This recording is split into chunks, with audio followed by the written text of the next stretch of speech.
Hello and welcome to Unity of Fredericksburg. My name is Andrea and I am pleased to welcome all of you to the Unity of Fredericksburg weekly online gathering.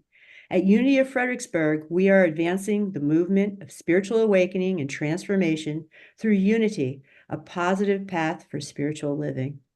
We thank those of you watching on YouTube, live or later, and invite you to subscribe to our YouTube channel. If you are able to attend live, we encourage you to join us in the Zoom community room for the full Sunday morning experience, including music, prayer, and connection. Our weekly newsletter includes the Sunday service link, and you can subscribe to receive that on our website at uofva.org. For everyone local to Central Virginia, Unity of Fredericksburg offers a variety of fun and enriching in-person gatherings every month. Subscribe to our weekly newsletter at uofva.org for all those details. Our message today comes from our minister, Reverend Cheryl Fair. And now, here's Reverend Cheryl. Thank you, Andrea. Hello, everyone who is in the Zoom room right now, and those of you watching on YouTube, whether you're watching live or later. I appreciate you being here and being a part of the energy that is Unity of Fredericksburg. Our broadcast date today is April the 7th, 2024. We're in a new month, and our theme for all of 2024 at Unity of Fredericksburg is well-being, and our focus for the month of April is environmental well-being. Environment. So there are lots of different levels and aspects of what constitutes our environment, right? So kind of looking from the inside out, the first level of environment we have is in our consciousness, right? That's the environment that we are operating in when it comes to our thoughts, feelings, beliefs, attitudes. And then, of course, beyond that, we have the environment of our physical body, right? That's the environment. Each one of us lives in a body, our body temple, if you will. Then beyond that, we have sort of our indoor living environment, right? And then outside the door, right? Outdoors, your neighborhood, parks, people all around, your yard. And then beyond that, the world at large, mountains and streams, meadows and wetlands, deserts and glaciers, oceans, all of that, all the way back to our own backyard. These are all levels of our environment, and I would say they are all what we would call hallowed ground. We're walking on hallowed ground because it's all of it is an expression of divine mind, an expression of God mind that we are a part of and interact with from the sacred space of your mind as God mind, and recognizing that same sacred expression of Christ consciousness in every other human being, to the wonders of the natural world, all of them, all those levels are holy, hallowed ground. So I'm going to start today with a story that reflects a sense of stewardship for the hallowed ground of our shared environment. And I want to credit a Centers for Spiritual Living, CSL minister named Scott Aubrey. And I think there's one of our members at Unity of Fredericksburg who has actually met Scott. He has a website called Spiritual Passages where he offers lots and lots of resources for spiritual leaders like me to help put together talks. So I want to credit him with a lot of the bits and pieces that I've put together for you this morning, including this story I'm going to share. And this is an old Jewish folk tale. So one day, a child named Honi saw an old man digging a hole in the earth. Honi asked the man, "Must you do heavy work at your age? Have you no sons to help you?" And the man kept digging. "This work I must do myself." Honi asked, "How old are you?" It's kind of like a kid, right? "How old are you?" Um, I am 70 years and 7, answered the old man. And what are you planting? I'm planting a breadfruit tree, was the answer. And the fruit of this tree can be made into bread. And when will your tree bear fruit? Asked Honey. In 17 years and 7. But surely you will not live that long, said Honey. Yes, said the old man, I will not live that long, but I must plant this tree. When I came into this world, there were trees here for me. It is my duty to make sure that when I leave, there will be trees here also. So that's the end of that sweet little story. Not a joke for you today, but a story. So, and this is a story that shows us that sense of belonging and accountability with our environment, right? It's a lovely illustration of connectedness and of oneness. Oneness with that which we call God, oneness with each other, oneness with the physical world in which we live and move and have our being. All of this is sacred, hallowed ground. And of course, in unity, we prioritize a mindset, a consciousness of oneness, being in that space of connectedness with all of the universe. And it's important, we talk about how important it is to kind of monitor our thinking and make sure that we are trying to be in this perspective of no separation, of connectedness, and that we have some responsibility for our own consciousness and for our own personal environment of consciousness and outer environment. We talk about doing consciousness maintenance, right? It's something I talk about frequently, especially when it comes to this oneness consciousness. Here's a quote along those lines from Ernest Holmes. Life is one perfect wholeness. The universe is a unit. God is one. There is a subtle something which runs through all things, that energy without which nothing can be energized, that life without which nothing can live, that power without which nothing can move, and that spirit without which nothing can be is God. So this is what the mystics have told us for centuries, right? And it's actually confirmed in these times by quantum physics. All right. They say that everything that exists in the universe, all life, all substance is interrelated and interdependent.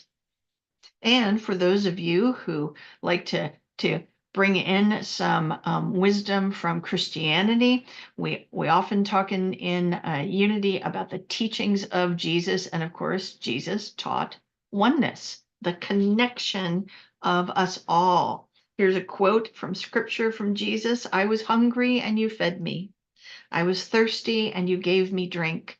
I was a stranger and you took me in.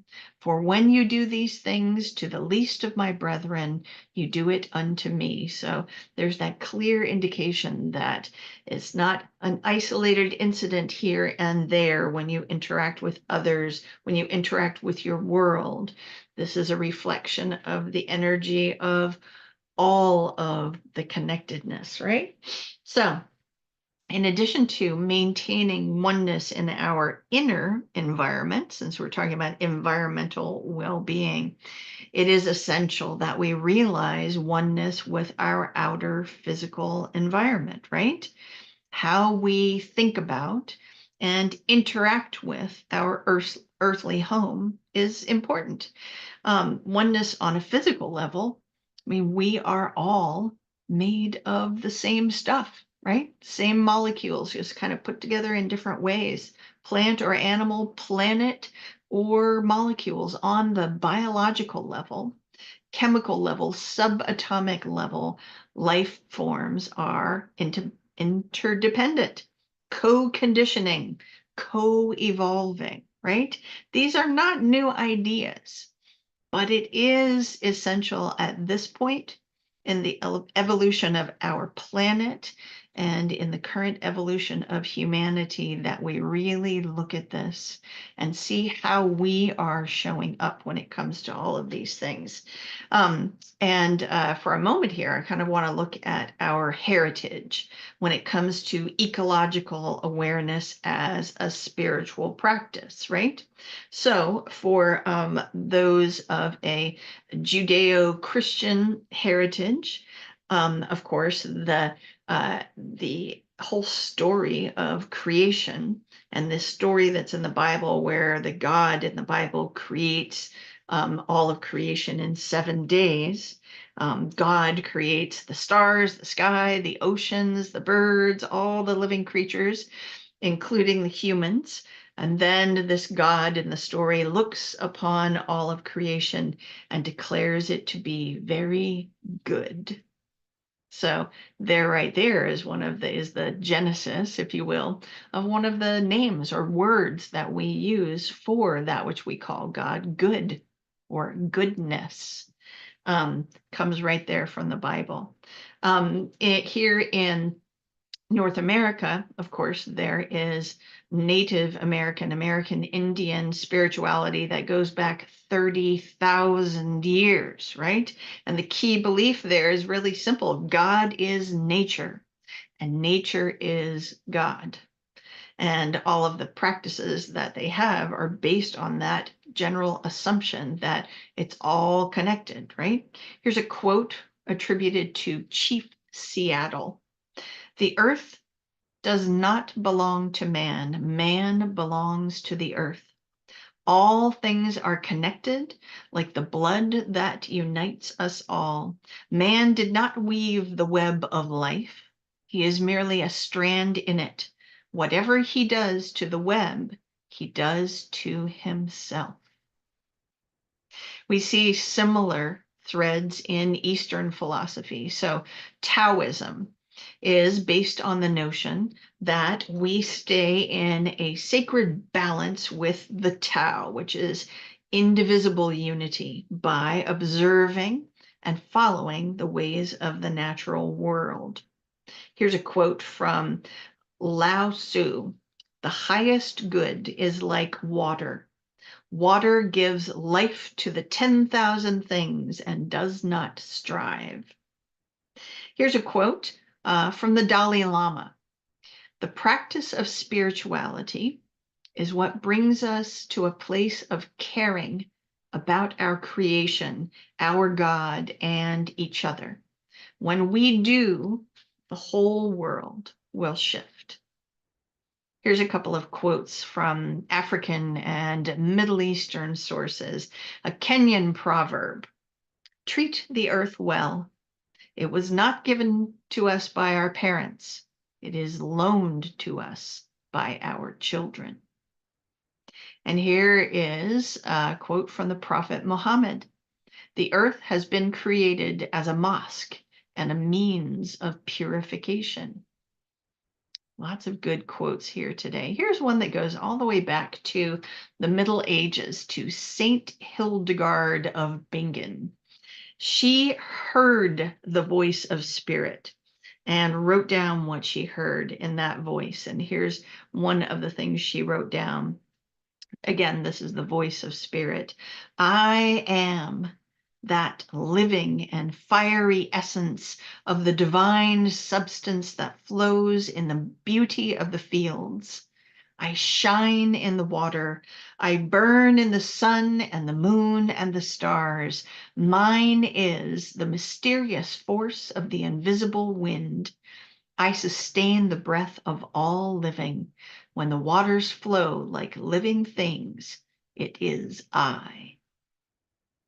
And here's one more quote for this section around what I was calling our ecological heritage of the background of ancestors and how they have looked at the environment. This one comes from American architect, author, and futurist Buckminster Fuller. Said, on this spaceship Earth, there are no passengers, only crew. We are all crew, and we're not the pilot, etc. We are the chaplain. Each of us is called on to be a midwife to each other and to the planet, to bring new life forward, to nurture. That's a good one, isn't it? We are the chaplain. So all of these wise words contribute to the understanding that we inherit when it comes to our ecological awareness and our sense of environmental well-being. And of course, my friends, we find a heritage of environmental well-being in unity. So here's a quote from Charles Fillmore, Unity founder Charles Fillmore, in his book, Christian Healing. There is intelligence inherent in every form, animate or inanimate. It has been discovered that even rocks and all minerals have life. We should be speaking words of truth to everything, not only to mankind, but to the mineral, vegetable, and animal kingdoms. And here's something from his wife, Myrtle Fillmore, known as the Mother of Unity. It's from the book by that name, Myrtle Fillmore, Mother of Unity by Thomas Witherspoon. Myrtle is quoted as saying, "I was almost accused of being a nature worshiper when I was a little girl. And I have always loved what I see in nature, as well as in all artists who are so close to the beauty side of God. Nature is surely the glorified face of good. See the beauty about you, and you do see the manifestation of the infinite mind." So there's some sense of ecological awareness and environmental well-being from Unity founders. And I want to ask you, are you aware that Unity Worldwide Ministries has an Earth Care program? So the Unity Earth Care program rose up from a grassroots level. The inklings of it started around 2001, and it has continued to evolve since then. The mission of Unity Earth Care is to foster awareness of our spiritual oneness with the earth and to promote active care of all creation. And Unity Worldwide Ministries also at one point issued a covenant on earth care that they tie in with Unity principles. So here's what that covenant says. The Unity first principle states that there is only one presence and one power pervading the entire universe. Unity Worldwide Ministries is committed to embodying this principle and honoring our oneness with the earth, recognizing that we live in a web of interconnectedness and our actions affect the whole.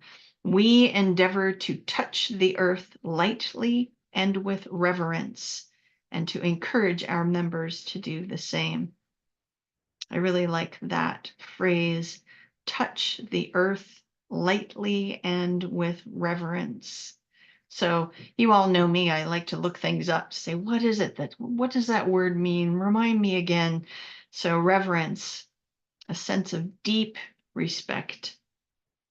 And the other part of that phrase is it talks about a web of interconnectedness. So that's a sense of relationship, right? A sense of relationship, so a deep respect and relationship. So our personal sense of environmental well-being is shaped by how we show up in relationship with different aspects of our environment, and if we are doing so with reverence, right? So are you treating different aspects of your environment as hallowed ground? So what about your earthly home? Are you showing up with reverence? What can you do to treat the earth as hallowed ground? So our purpose here at Unity of Fredericksburg is mainly spiritual in nature, right? However, this month in our in-person activities, we already had one yesterday. That was a visit to Downtown Greens, a wonderful garden facility in Fredericksburg. And then on April 20th, there'll be an in-person trip to the Earth Day Festival in Fredericksburg. So we can also just remind ourselves to look at our personal habits and how they affect the earth. So just one quick thing is I can remember years ago when recycling became a thing. And I remember as a young person really kind of leaning on my parents to start recycling. And recycling is good. However, there are plenty of reports out there that the materials that are intended for recycling don't always make it to being recycled. So what I've started to focus on is just to do what I can to stop using plastic products in the first place. So I've done a number of things, and I encourage you to do it also. So I no longer use plastic jugs when it comes to doing my laundry. I use sheets of laundry soap, which are easy to come by. I've never have gone in with the whole shower gel thing. I just use a bar of soap, and now I use shampoo and conditioner that's in a bar format rather than a plastic bottle. And my most recent one is to take all of my little containers of lip balm, because I use a lot of lip balm, and I've started buying this kind, which comes in cardboard. So that's just one example of something that is easy that we can each start doing to sort of personally look at how we are showing up in our world, right? When it comes to recycling. But if that is not something that you can do, you can also just kind of look at how you are in your thoughts showing up with, are you considering how you impact the environment? And when it comes to your local environment, your neighborhood where you live, there are lots of little things you can do. I want to give you an example that you may have heard at. Here's, I don't know if you've heard about best-selling American author David Sedaris. He currently lives in West Sussex in the UK. And he tells the story of someone gave him a Fitbit, like what I have right here. And so he became an enthusiast for walking and tracking and keeping track of all of his steps. And every time he goes walking, he takes a big garbage bag with him and picks up trash. And he became quite well known in his local community for picking up trash, to the point that they actually named a garbage truck after him. And he was in the news and in their local news there. And they had no idea that he was a famous American author. But here's a quote from David Sedaris. And he says he goes out walking with a garbage bag in tow. And he says, "On foot, nothing escapes my attention. A potato chip bag stuffed into the hollow of a tree, an elderly mitten caught in the embrace of a blackberry bush, a mud-coated matchbook at the bottom of a ditch." So he of course is a wonderful writer, so he can write very eloquently about his habit of just picking up garbage where he walks. So that's an example. You might be able to do that, and that might not be something you can do, but you can absolutely, in the realm of consciousness, be mindful of what kind of thoughts you're having about your environment, and I dare say about your neighbors, right? Because the people in our environment are a part of our environmental well-being and the thoughts we have about them. So, do you hold your neighbors with reverence? Here's a quote from Scott Aubrey. "When I am thinking thoughts that are demeaning to a child of God, even if it is myself, I am demeaning all children of God." So if you're not up to picking up trash in your neighborhood, how about you tidy up your thoughts, the thoughts held in your consciousness about your neighbor. So as you've caught on, we're kind of beginning our focus more and more. We're kind of getting more and more local as we're talking about our environment as we come to the end of this talk. And so that we can, because we all know that there's always something that we can do in our own consciousness. Whether or not you're up to going out and picking up trash, you can always be managing your consciousness. So as we kind of move from our local environment closer in, let's take a look for a moment at our bodies. That is our personal environment, right? Are you holding your body temple in reverence, in deep respect? Here's a quote, another quote from Myrtle Fillmore from the Healing Letters of Myrtle Fillmore. It gives us renewed strength and confidence to realize that every thought of truth that enters our minds is taking up its abode in our subconscious and is working itself out in our flesh as harmony and radiant health. Our body temples are the fruit of our minds. The truths that we hold in mind redeem and heal our flesh. So treat your personal environment with kindness and encouragement. Talk to your body as what it is, hallowed ground. So not my old this, my painful that, my broken that, but hallowed ground. And above all else, have reverence for yourself as a divine being. Treat your own mind, your own consciousness as hallowed ground. Have reverence for how you represent and express God mind at the point of your consciousness. How are you using this energy that you have of faith and strength? How are you using it? Are you using it to worry and stress, or are you using it to make truth statements and go into the world with an energy of love? Notice and manage your thoughts and align them with that which we call God in all your affairs.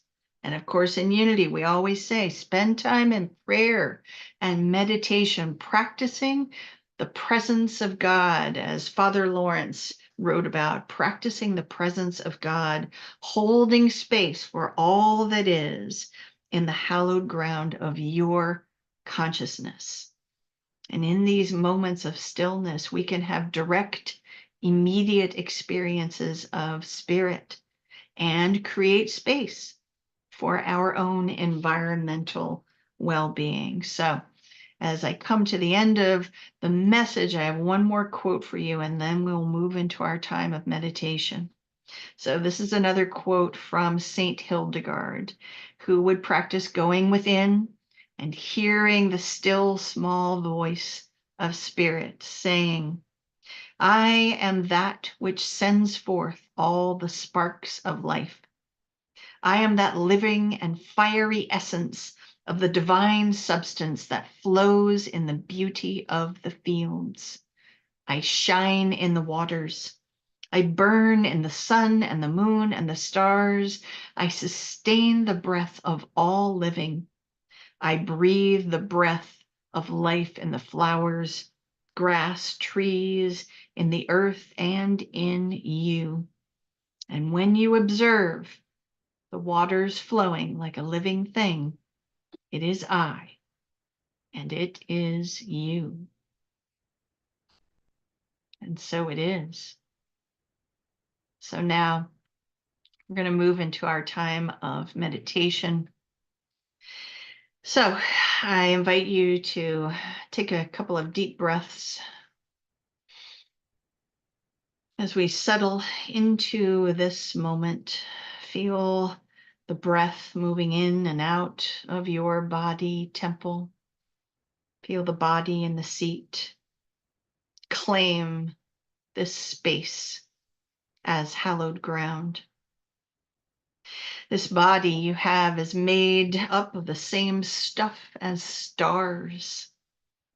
The same elements, combined in different ways, have come together to create your body temple. You have within you the element of water, cleansing water, clarifying water, baptizing water, supporting the flow of divine ideas throughout your body, throughout your consciousness. You have within you the element of earth, grounded, solid, nourishing all of your endeavors. Feel the rich nutrients present in every cell of your body. You have within you the element of fire, the purifying fire of spirit, burning away all thoughts of lack and feelings of limitation. Feel that cleansing fire in your consciousness and in the cells of your body right now.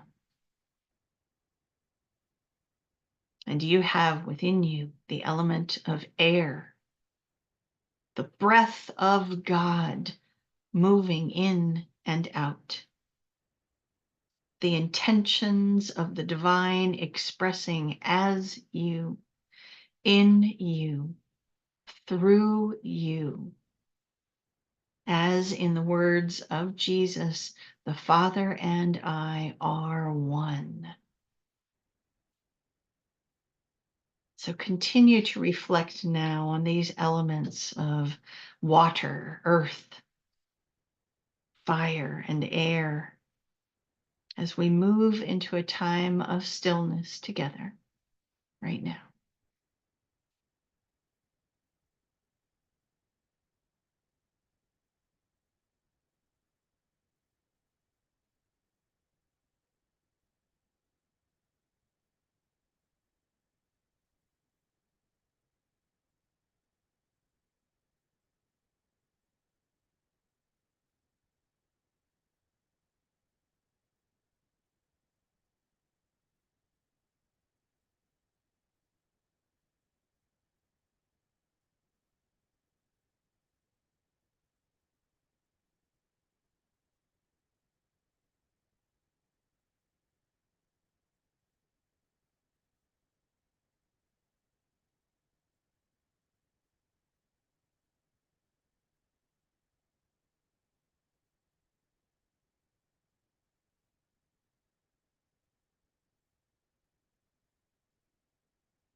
And as we begin to bring our attention back to this moment, back to our body in the seat, back to the air moving in and out with every breath, we'll close our time of meditation with an affirmation.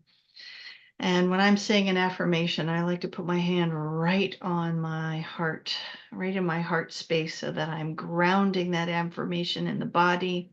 I'm linking it to the heart space and engaging with my mind as well. Here is our affirmation. I'll say it once and then you can repeat it with me a few times at home. With every step, I am walking on hallowed ground, and I am grateful. Say it with me, friends. With every step, I am walking on hallowed ground, and I am grateful. One more time. With every step, I am walking on hallowed ground, and I am grateful. Thanks so much for being here, my friends. And I'm going to hand it back to Andrea.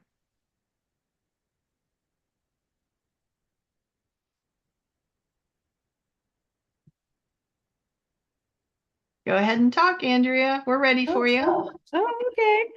Thank you, Reverend Cheryl. What a great lesson and an even more amazing meditation. And I particularly appreciated your references to female Christian mystics, particularly Hildegard von Bingen. She's a special one for me. So thanks for watching the weekly broadcast from Unity of Fredericksburg.